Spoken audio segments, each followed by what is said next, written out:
Amado Mestre Jesus, é com o coração pulsando de alegria, Senhor, que estamos reunidos para mais um estudo do Teu Evangelho, te pedindo, ó Pai, que nos dê clareza para compreendermos e colocarmos em dia, colocarmos no nosso dia tudo aquilo que iremos estudar hoje, Pai. Senhor, olha por todos os nossos irmãos, encarnados e desencarnados, de longe e de perto, os que aqui estão e os que não puderam estar.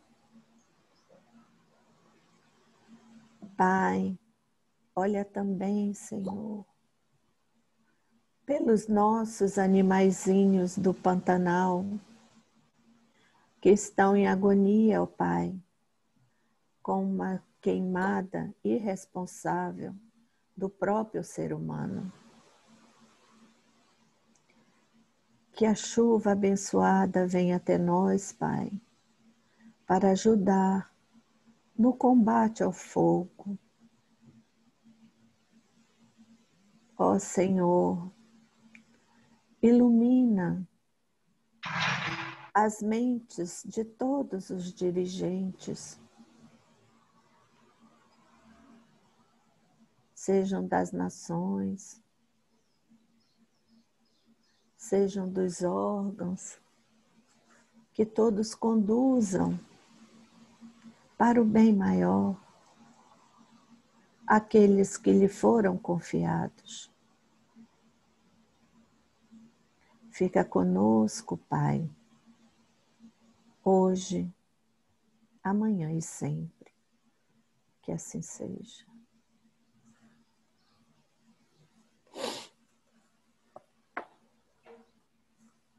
Bom, então vamos lá. Estamos no item 8 da eficácia da prece, né? Isso. Bom, de que trata essa eficácia da prece? Ele começa afirmando que é equivocado a ideia de que não devemos orar a Deus porque a nossa oração não pode mudar as leis divinas. Sim. Só que o homem, ele é parte da natureza, né? E as leis divinas não são, portanto, um fatalismo. Que o homem não é simplesmente um instrumento passivo, que ele possui razão, que ele possui vontade, que ele possui atividade. E existem acontecimentos que, por consequência, fazem parte da iniciativa da ação humana. E isso não destrói, não derroga as leis da natureza. E que, assim, os pedidos do homem podem ser consentidos sem que haja uma alteração das leis divinas, certo?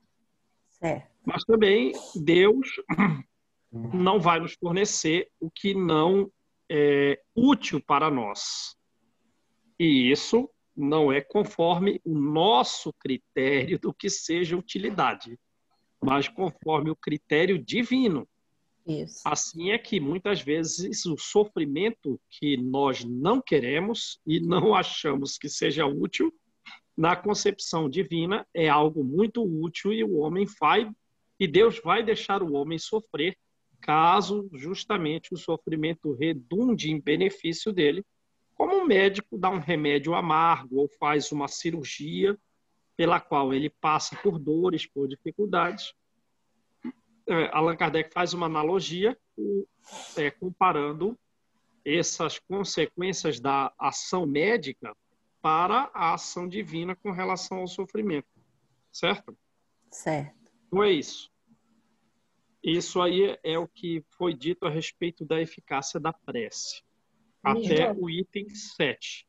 Na verdade, a perda, né, se observar bem, as perdas são mais ganho do que perda. É. E toda a perda traz esse benefício de reflexão, de aprendizado. Eu acho assim, toda a dificuldade que passa, todos os intempéries, todos eles para mim são positivos, né? Então é a minha opinião, porque faz refletir, dá uma freada, São vários fatores positivos que traz qualquer perda que a gente tem no sentido, né, para melhoria. É, verdade, Stefania. Verdade mesmo. É por aí.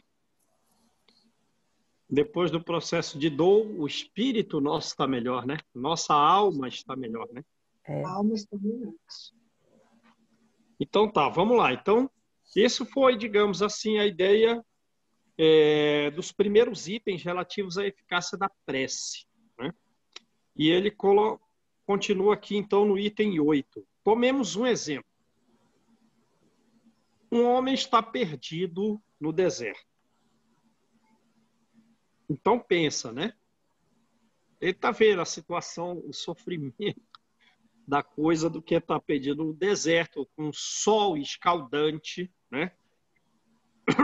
Sem recursos, sem alimento, com fome, doente. Aí já lembra a história de quem isso? Já lembra da história de Saulo, né? Ah, sim, ele ficou no deserto, né? Ficou no deserto. E também com fome, com sede, com com frio. fome, com sede, andando para lá e para cá. Para você viajar de Jerusalém para Damasco ou de Damasco para Jerusalém com cavalo, dromedário ou camelo é uma semana. E quando ele saiu de Damasco, depois de ter estado 3 anos no deserto, foi para a cidade de Palmira, voltou para Damasco e depois foi para Jerusalém, ele foi andando. Ele foi andando e passavam caravanas assim, né? Oferecia carona e ele não pegava. Ele falava assim, dizia para ele mesmo, que ele tinha que se familiarizar as dificuldades naturais da vida para que ele pudesse sempre contar com ele mesmo. Uma caravana passava para ajudar ele, não ia não. Apoiado em cajados improvisados, quer dizer, madeira. Então ele quis se submeter a uma dificuldade muito significativa na vida. Então vamos lá. Tomemos um exemplo. Um homem está perdido no deserto. Sofre de sede terrível. Nós lemos a obra, só que se não tivermos uma inferência significativa da coisa, a gente não vive isso aqui. Porque a gente não só lê, mas parece que aquilo não vai no sentimento, no coração do homem. Tem que imaginar a coisa, né? Sofre de sede terrível. Aí imagina aí. Senão não consegue captar todo o valor da mensagem. Sente-se desfalecer e cai por terra. Pede a Deus que o assista e espera. Então aí a oração está aí, né? Pede a Deus que o assista e espera. Nenhum anjo lhe virá dar de beber. Entretanto, um espírito bom lhe sugere a ideia de levantar-se e tomar um dos caminhos que tem diante de si. Então, vê bem, o espírito, a situação não está fácil para nós, beleza. Aí caímos por terra. O espírito vai dar de beber para a gente? Não, não vai dar, não. Ele vai dizer, levanta. Levanta. Levanta, ó. Segue esse caminho aqui. Então, por um movimento maquinal, estão reunindo quais forças? Lembra de Saulo? Lembra? Uhum. Lembra de Saulo? Saulo doente, extremamente doente, com febre, a ponto das mãos deles estarem tremendo, no semblante dele uma dificuldade imensa. Bateu na porta da irmã dele. A irmã dele não estava mais em Jerusalém. E ele foi, viajou todo esse tempo na esperança de encontrar algum amigo que pudesse compreender a transformação dele. Chegou na casa da irmã, a irmã não estava mais lá. Ela ficou envergonhada da mudança de Saulo e foi embora de Jerusalém. Aí, depois dele estar doente, passar tudo isso pelo deserto, chegou esperançoso em Jerusalém de encontrar alguém. Cruzou a estrada, cruzou a porta de Jerusalém, lembrou que ele tinha 2 cavalos brancos, que ele ia veloz para a estrada de Jope, atrás da casa de Abigail, chegou a chorar. Cheio de ânimo, apesar de doente, febre, aí tremia, fome. Foi na casa da irmã, a irmã não estava mais. Foi super maltratado. Fez 2 perguntas, o cara, ora, o que é isso? Agora eu tenho que ficar respondendo para um mendigo? Se ponha na rua, vai-te embora. Não diminuiu o ânimo, foi na casa do amigo Alexandre. Foi recebido por Alexandre? Foi. Mas aquilo, né? Ele super entusiasmado por encontrar um amigo, o amigo nem reconheceu ele, quando olhou que ele era um mendigo assim, já ficou decepcionado. Por que você veio aqui? Aí ele não perdeu o ânimo. E o Alexandre não tratando bem. Quando ele se identifica como Saulo, o Alexandre dá um abraço nele. Mas já muda, então estou vendo que melhorou, né? Passou o estado de loucura. Não. Aí dialogaram ali. Alexandre, ó, se você melhorar, você volta. Foi para a rua de novo. Última esperança. Última esperança. A igreja de Jerusalém. Foi recebido na igreja de Jerusalém? Por Pedro, por Tiago? Não. Depois foi recebido. Quando Barnabé foi primeiro identificar qual era a intenção dele, e aí trouxe ele para dentro da casa. Legal. Aí Pedro disse o que para ele? Não dá para você ficar aqui em Jerusalém. A sabedoria de Pedro é algo impressionante. Não dá para você ficar aqui em Jerusalém. Porque de um lado você vai ser maltratado pelos sacerdotes. E do outro você não vai ser aceito pelo caminho, apesar das lições de perdão. O pessoal aqui não vai te perdoar. Nem Tiago falava com ele. Só Pedro.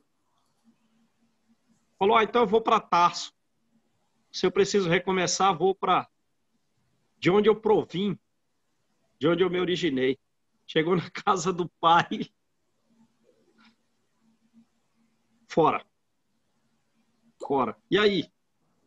Quando ele saiu da casa do pai, ou seja, não era aceito em lugar nenhum, quer que eu diga o que ele sentiu?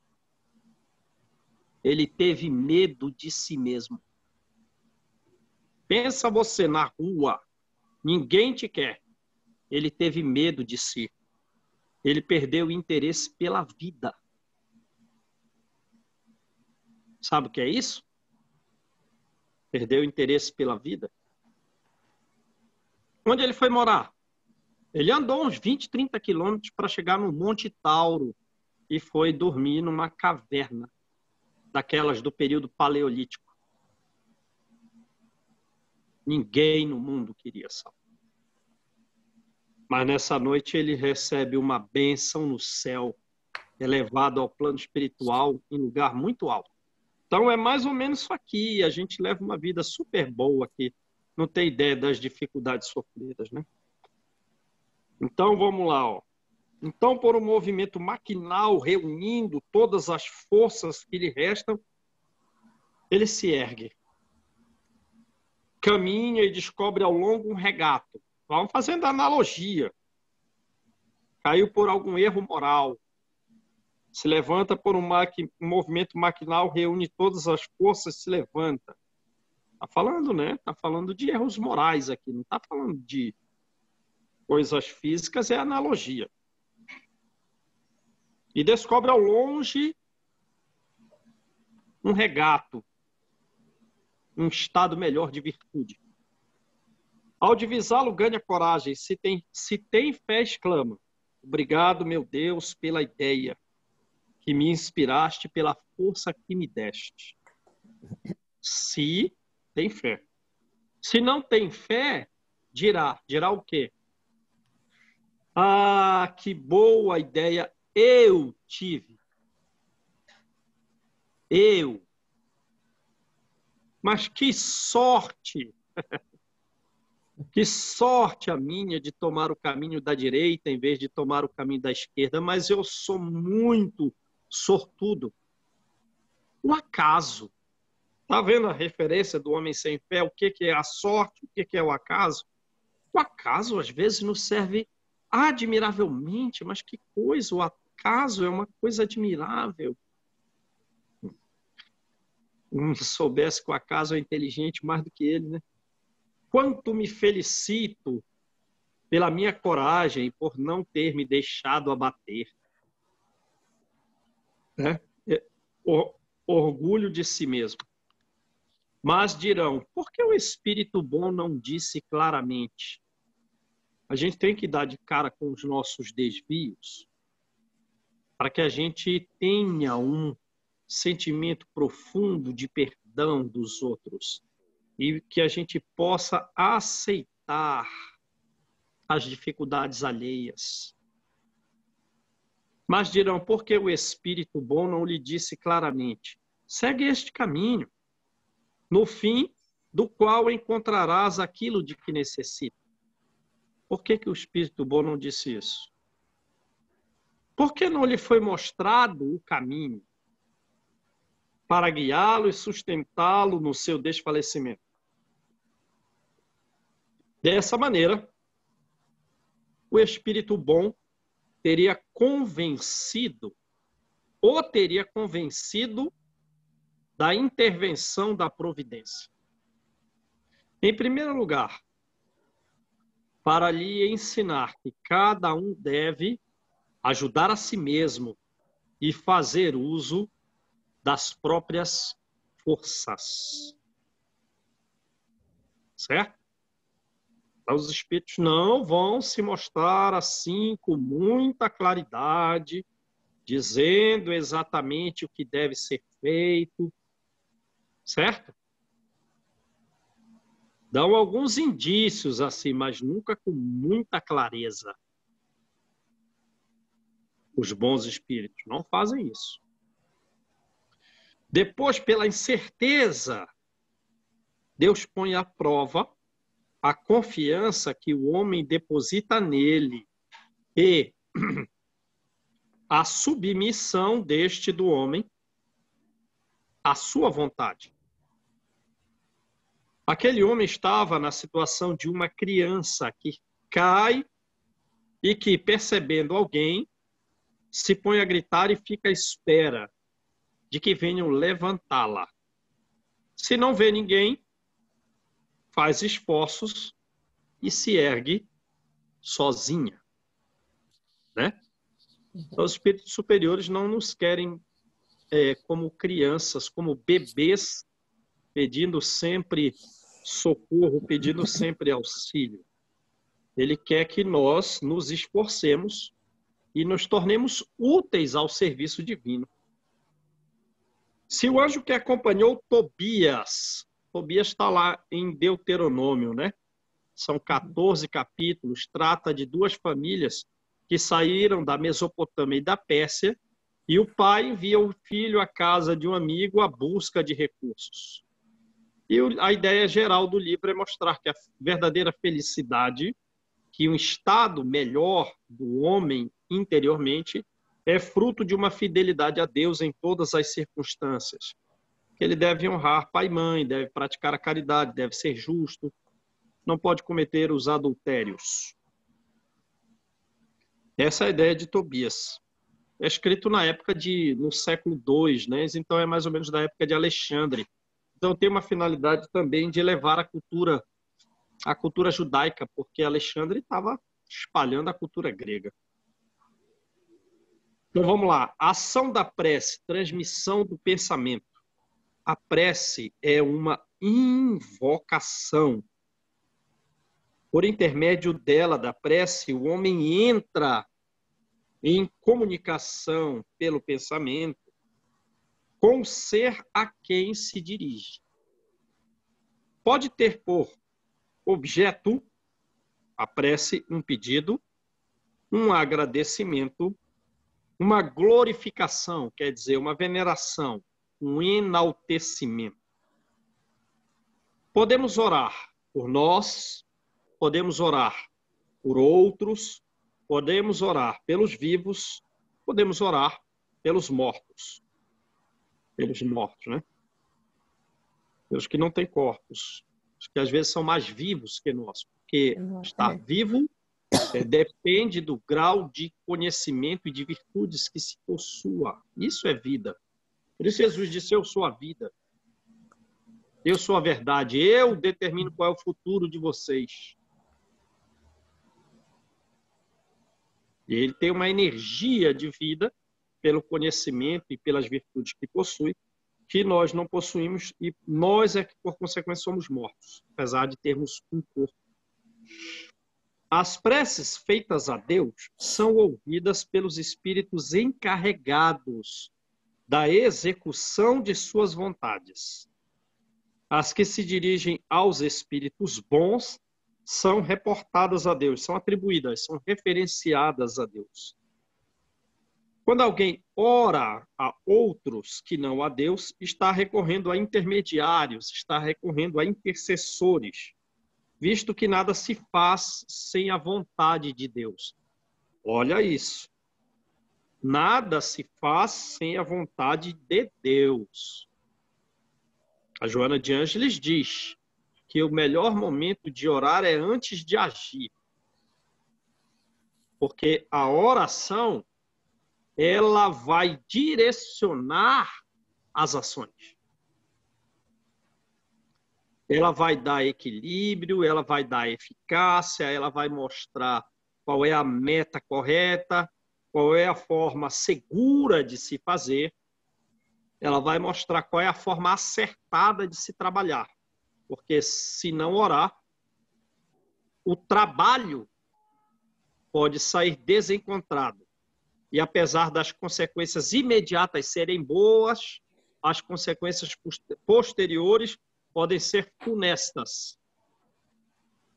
Porque não se orou e o trabalho que, apesar de visar o bem, deu de cara com o equívoco. Então vamos lá. Nada se faz sem a vontade de Deus. Tudo que a gente for trabalhar, for fazer, é bom a gente, primeiro, né, fazer a oração. O Espiritismo torna compreensível a ação da prece, ao explicar o modo de transmissão do pensamento. Quer o ser a quem oramos atenda ao nosso apelo, quer apenas lhe chegue o nosso pensamento. Então, para chegar ao pensamento e para voltar, né? Para compreendermos o que se passa em tal circunstância, precisamos imaginar todos os seres, encarnados e desencarnados, mergulhados no fluido universal. Esse fluido universal ocupa o espaço tal qual nos achamos neste mundo, dentro da atmosfera. Esse fluido, ele tem uma propriedade mecânica que é impulsionado pela vontade. Então, ele é, digamos assim, o veículo do pensamento, como o ar é o veículo do som. Então, tem um efeito físico. Com a diferença de que as vibrações do ar são circunscritas, certo? As vibrações do ar são circunscritas. A uma determinada distância você já não ouve um pedido. Ao passo que as do fluido universal se estendem ao infinito, sem ação gravitacional significativa, tanto quanto ao do ar. Agora, naturalmente, com relação à quintessência do espírito, do pensamento, quintessência do sentimento envolvido na oração, vai mais longe. E também abre as propriedades espirituais e o homem fica, então, mais receptivo à comunicação com os espíritos superiores, pela prece. Quando, pois, o pensamento é dirigido a um ser qualquer, na terra ou no espaço, de encarnado para desencarnado, ou de desencarnado para encarnado, estabelece-se uma corrente fluídica entre um e outro, transmitindo o pensamento, transmitindo a ideia, como o ar transmite o som. Agora, qual é a energia desta transmissão?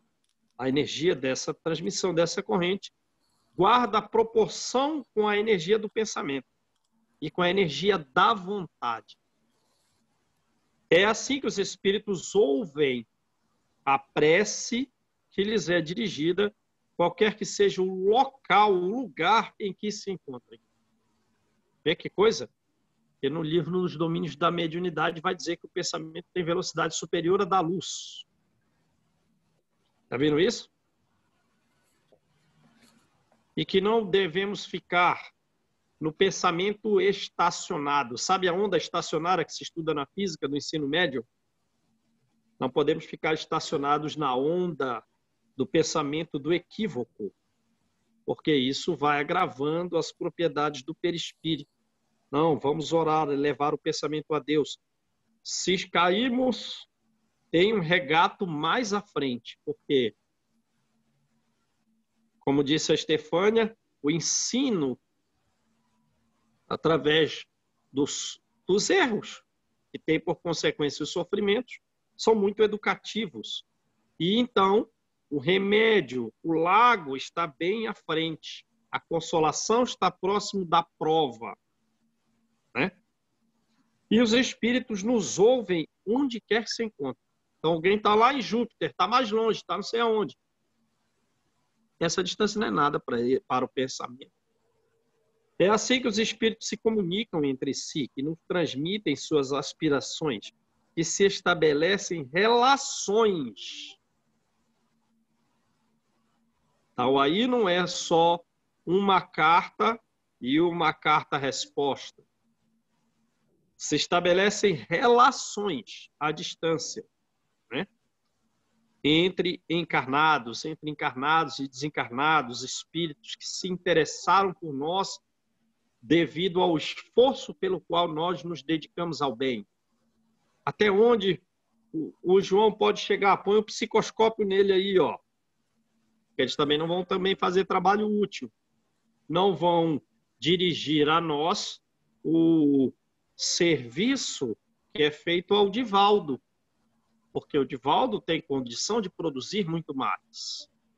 Só que ele não produz para si, produz para todos. Né?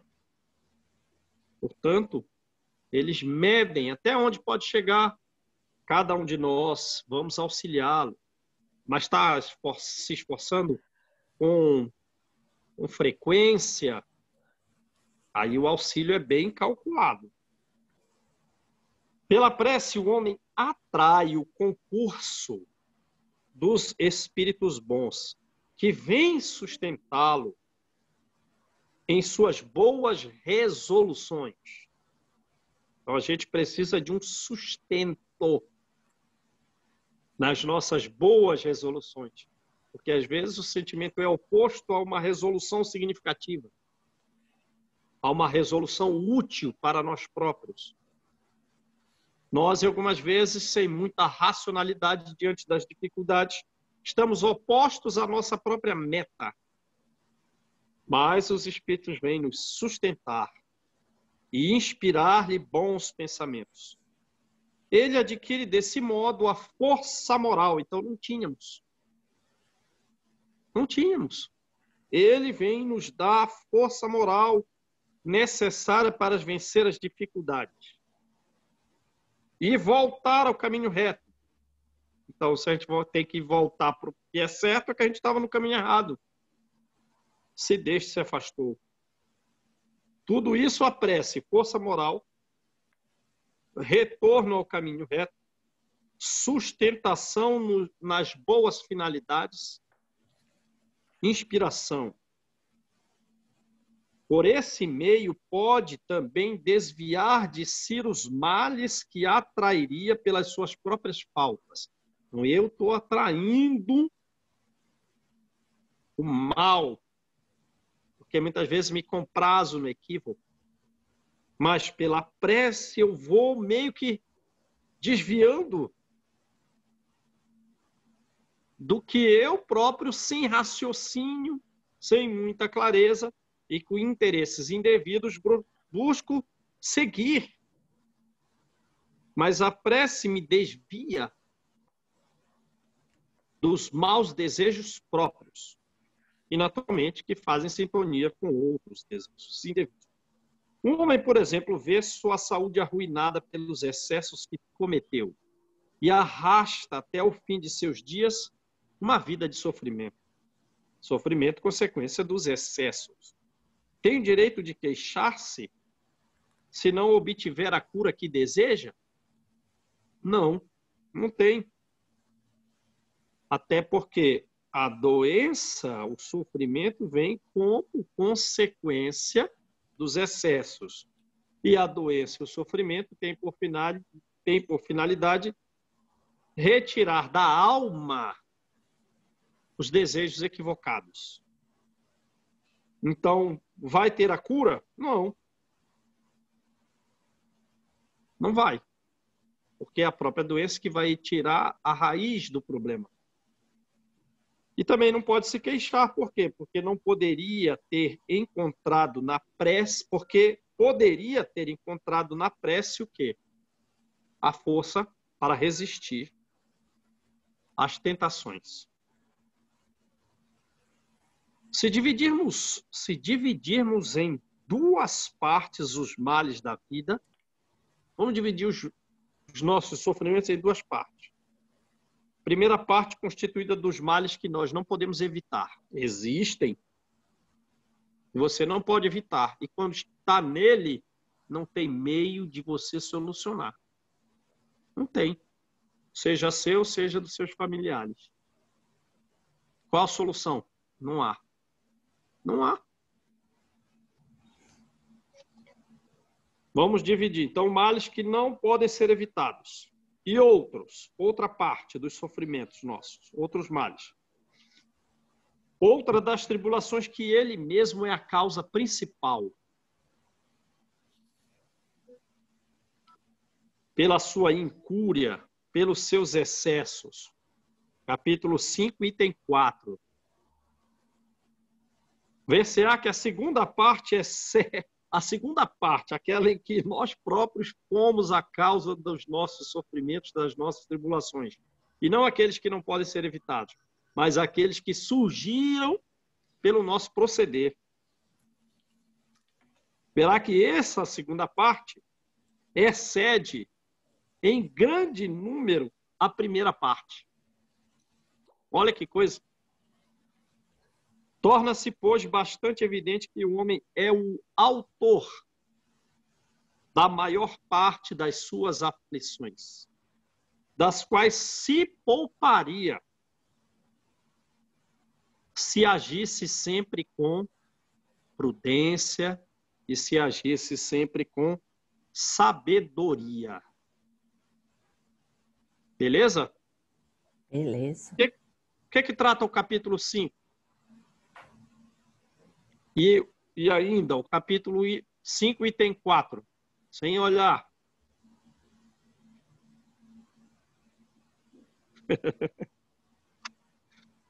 Vai, galera. Eu sabia qual que era, mas aí eu já abri aqui também, e aí eu li. Eu não vou falar. De que é, gente? Fala aí, Rô. Mas eu já abri. É.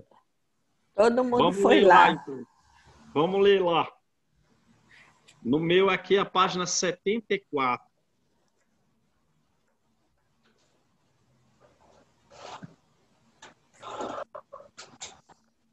Bem-aventurados aflitos. Aflição que Causas atuais das aflições. causas atuais das aflições.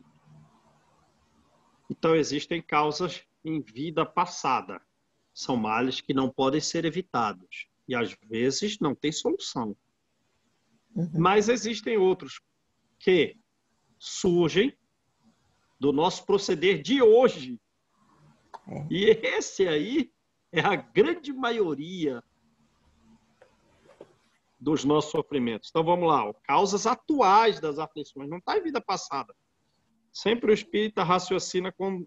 Não, isso aí é coisa de vida passada. Não é, não. A maioria dos nossos problemas São causas atuais. Então, vamos lá. As vicissitudes, quer dizer, as dificuldades, os problemas da vida são de duas espécies. Ou, se quisermos, tem duas fontes bem diferentes que importa diferenciar. Importa a gente distinguir. Quais são elas, essas fontes? Uma delas tem causa na vida presente. Outras, fora da vida presente. Remontemos, quer dizer, você vai fazer uma meditação, refletir.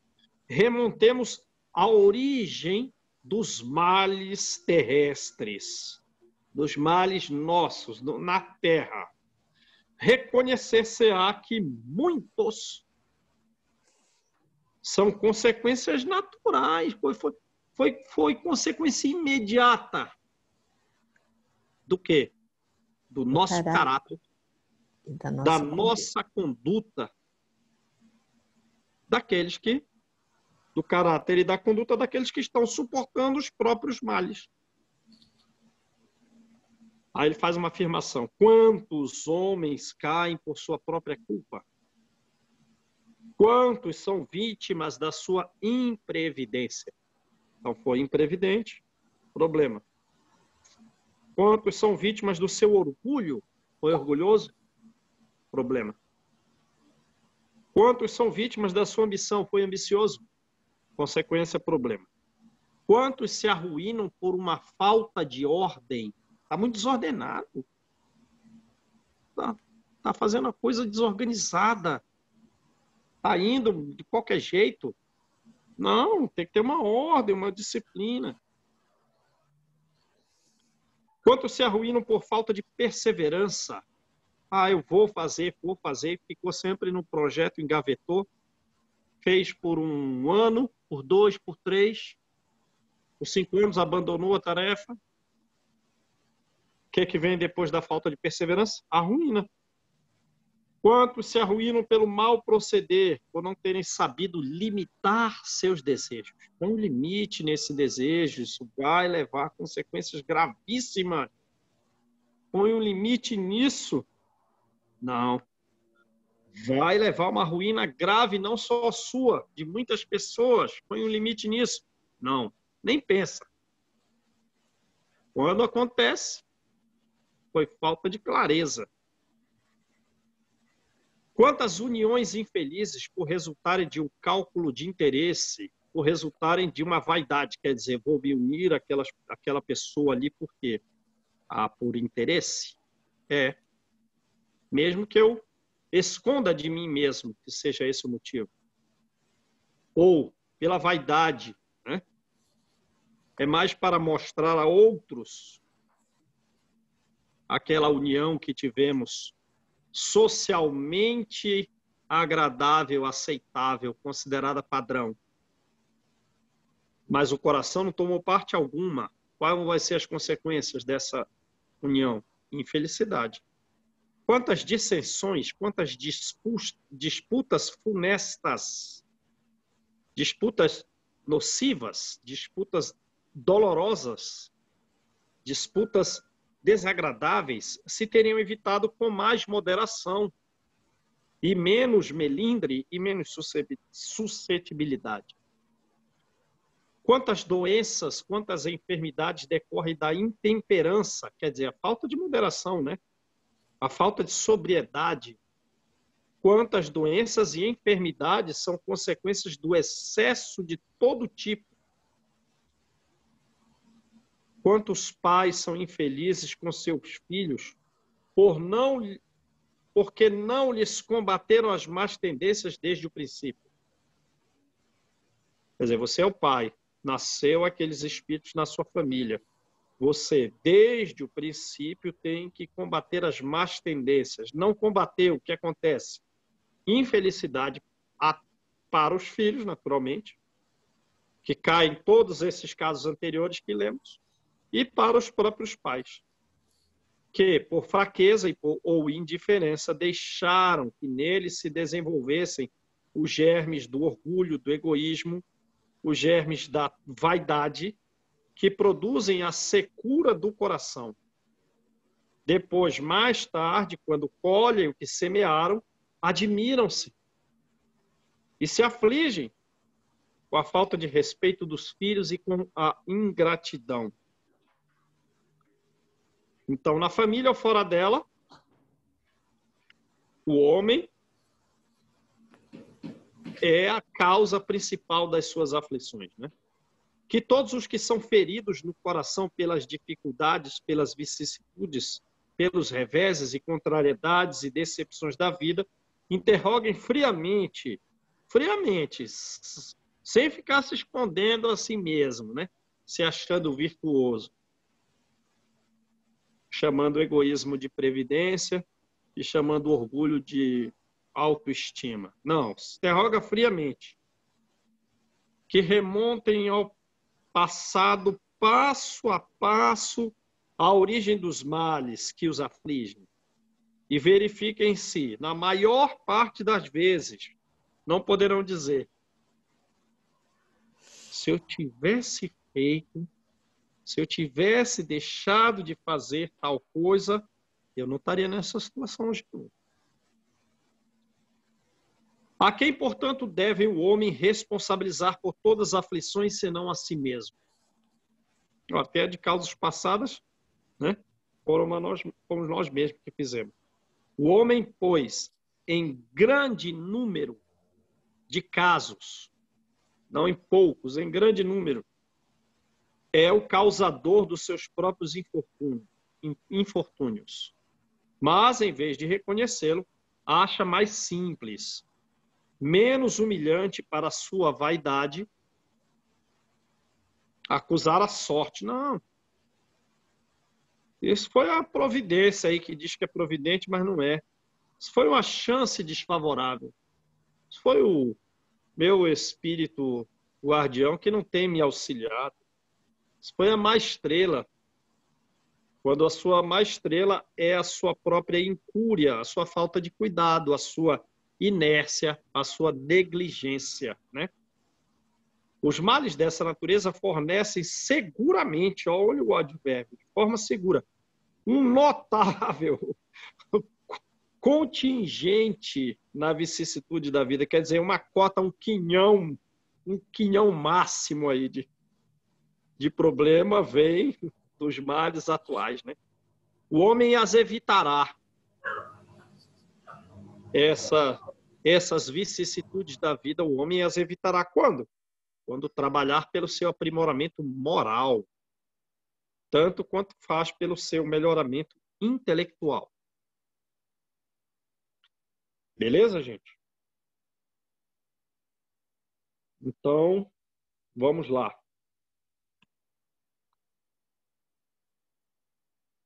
Volta lá para a página 317, quer dizer, pelo menos essa é a página na edição em que eu estou. Deixa eu te fazer uma pergunta, por favor. O que é essa má estrela ou boa estrela?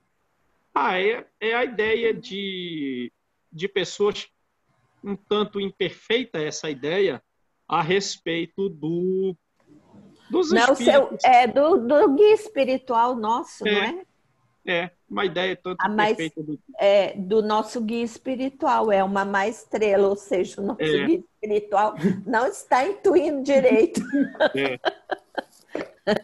Quando o problema está aqui, né? Lá não. Lá está mandando direitinho. Exato. Não é menos certo, acharam aí? Aham. Não é menos certo que todas essas misérias resultam das nossas infrações às leis de Deus. Todas as nossas misérias resultam de infração à lei de Deus, e a maioria é praticada nessa vida. E que, se as observássemos regularmente, seríamos completamente felizes. Se não ultrapassássemos o limite do necessário, na satisfação das nossas necessidades, não teríamos as doenças que resultam dos excessos, nem experimentaríamos as vicissitudes que essas doenças acarretam. Se puséssemos limite à nossa ambição, não teríamos a ruína. Não é verdade? Se não quiséssemos subir mais alto do que podemos, aonde podemos chegar, não recearíamos a queda. Se fôssemos humildes, não sofreríamos as decepções do orgulho humilhado. Se praticássemos a lei da caridade, não seríamos maledicentes, não seríamos invejosos, não seríamos ciumentos e evitaríamos as querelas e dissensões. Se não fizéssemos mal a ninguém, não temeríamos as vinganças e etc. Admitamos que o homem nada possa com relação aos outros males de vidas anteriores, que toda prece lhe seja inútil para livrar-se deles. Já não seria muito libertar-se de todos os que resultam da maneira do seu proceder? Seriam, né? Seriam. Ora, aqui facilmente se concebe a ação da prece. Aqui facilmente se concebe qual é a ação da prece. Pois ela tem por efeito o quê? Atrair uma inspiração salutar dos espíritos bons.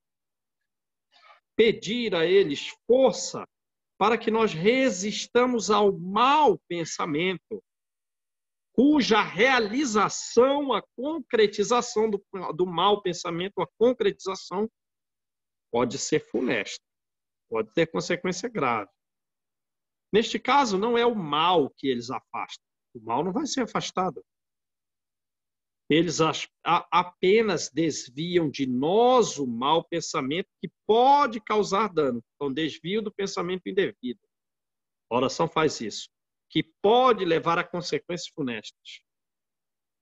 Não contrariam em nada os decretos de Deus, nem suspendem o curso das leis da natureza, embora impeçam que nós as infrinjamos, dirigindo a nossa vontade para o caminho correto. Agem, contudo, desta forma, a nossa revelia. Quer dizer, de forma oculta eles estão agindo. Aí, está escrito aí, ó, de maneira oculta, para não subjugar a nossa vontade. O homem se acha, então, na posição de alguém que solicita bons conselhos e os põe em prática. Ele é que tem que praticar os conselhos recebidos. Portanto, guardando a liberdade de seguir ou não o conselho. Vou ou não vou nesse conselho? Deus quer que seja assim, para que o homem tenha a responsabilidade dos seus atos e o mérito da escolha entre o bem e o mal. Eis o que o homem pode estar sempre certo de receber se pedir com fervor. E é principalmente neste caso que se podem aplicar estas palavras: pedi e obtereis. Pedir bons conselhos, mas a prática e a escolha desses conselhos é nossa. Conduz o nosso pensamento, faz orações fervorosas, evitar o mal que eu próprio quero praticar. A eficácia da prece, mesmo reduzida a essa proporção, já não teria resultados imensos? Sim, teria. Estava reservado ao Espiritismo provar-nos a ação da prece ao nos revelar as relações existentes entre o mundo físico e o mundo espiritual. Os efeitos da prece, contudo, não se limitam a esses. Mas só esses já seriam de grandiosos efeitos positivos. A prece é recomendada por todos os espíritos. Renunciá-la, a prece, é desconhecer a bondade de Deus. É recusar para si a assistência de Deus. E para os outros, é abrir mão do bem que podemos de Deus receber. Beleza, gente? Vamos ficar aí, né?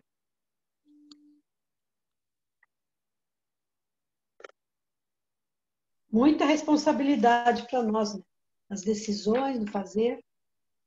Muito.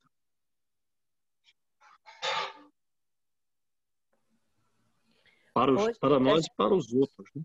A gente tem tanto assim exemplo naquele dia mesmo que a Deise trouxe para a gente com a Gabi e tudo sobre os venezuelanos. Você vê, eu orei, todo mundo, a gente fez aquelas orações todas. Quer dizer, veio ajuda, tá? Cada ajuda linda a Deise depois mandou para a gente. Nossa, quer dizer, tudo é a prece. E é tão simples. É você se conectar a Deus ali e pedir. Ele diz ali, pedis e obterei. Você não está pedindo algo para si. Você está pedindo uma ajuda para os seus irmãos que estão em dificuldade. Tá? Você não está pedindo... E eu costumo, assim, nos meus pedidos, eu sempre faço, né? De acordo com o merecimento de cada um, porque também a gente tem que merecer. Né? Porque não é só, eu vou pedir e vou ganhar. Não, eu vou pedir, mas eu tenho que merecer aquilo que está sendo pedido. Senão, eu não vou obter. Né? Que é o que ele fala aqui. Então, a leitura toda, eu pensei aqui nos suicidas, né? Que ele fala assim, nossa, se aguentasse um pouquinho mais, quem sabe teria passado aquela tribulação maior e nem haveria necessidade do próprio suicídio, né? Sim. Todo o tempo que você está lendo, falando em relação à prece, mas é que às vezes o processo do suicídio está muito relacionado ao obsessivo também, né? E aí às vezes a pessoa não tem condição de ler, de orar, aliás, de ler não, de orar. Mas quantas vezes a gente fala assim, nossa, se esperasse um pouquinho mais, o auxílio teria vindo, o socorro teria vindo e não precisaria. Ou se orasse desse jeito, né? Tivesse condição e força para superar aquilo lá, que seja o que for. Porque tem tanta gente que se suicida por problemas financeiros, né? Não é só o emocional, por problema financeiro, namorado, e não sei o que, essas crianças aí. Então, se tivesse um conhecimento disso aqui, né, de pedir força, de pedir... Tanto seria evitado, né? E isso aí é um transtorno para quantos, às vezes, séculos, né? Sim. E às vezes está repetindo, né? A internet caiu. Malu, eu não entendi o que você falou. Eu entendi que você falou meu nome e aí depois eu não escutei mais nada. Foi a questão do que vocês colocaram, você colocou o pedido de ajuda para os venezuelanos, a Deise também.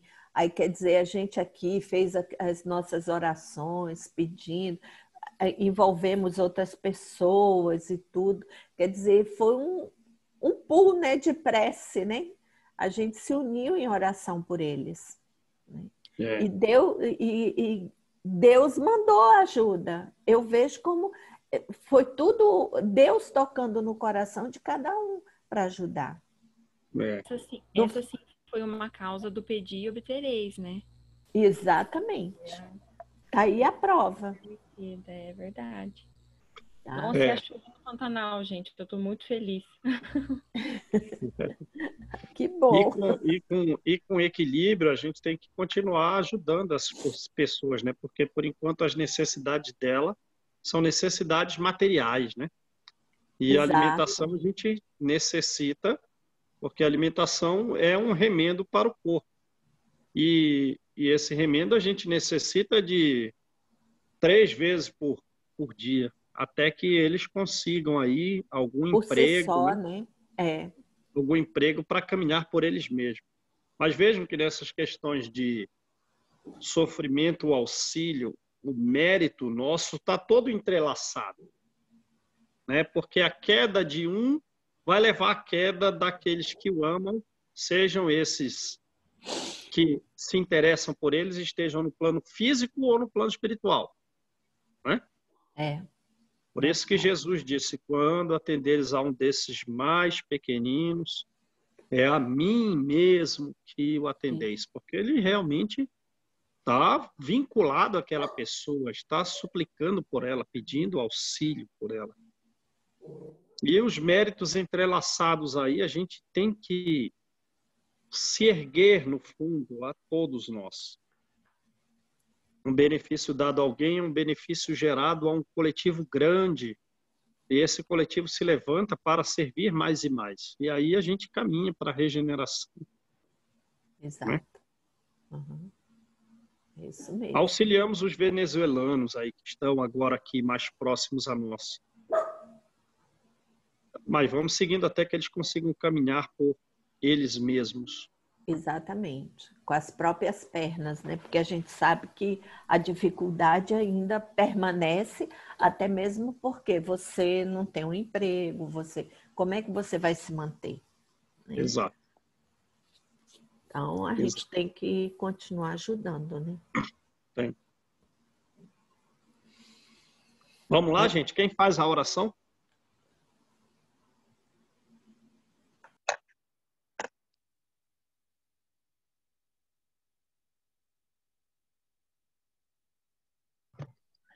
Mestre amado Jesus, agradecidos estamos por iniciarmos mais uma semana com a oportunidade de observar o que está escrito nesse Evangelho que tanto nos ajuda, onde nós encontramos as respostas para todas as nossas dificuldades. Obrigado, Mestre, pela oportunidade de estarmos aqui encarnados, aprendendo dia a dia, tentando colocar em prática aquilo que está escrito, aquilo que tanto adiamos, e que as nossas ações podem melhorar a vida dos nossos semelhantes. Obrigado, Mestre, por nos dar o norte, por nos dar o roteiro, para que sigamos por caminhos menos aflitivos. Conforme comentado, a maioria dessas aflições é causadas por nós mesmos. E quando raciocinamos, nós temos a prova viva que isso é uma constante em nossas vidas. Mestre de amor e de bondade, aqui estamos como aprendizes, contando sempre com a intuição da espiritualidade maior, para que sigamos para frente e consigamos cumprir com os nossos deveres. Contamos com a tua presença sempre e que assim seja.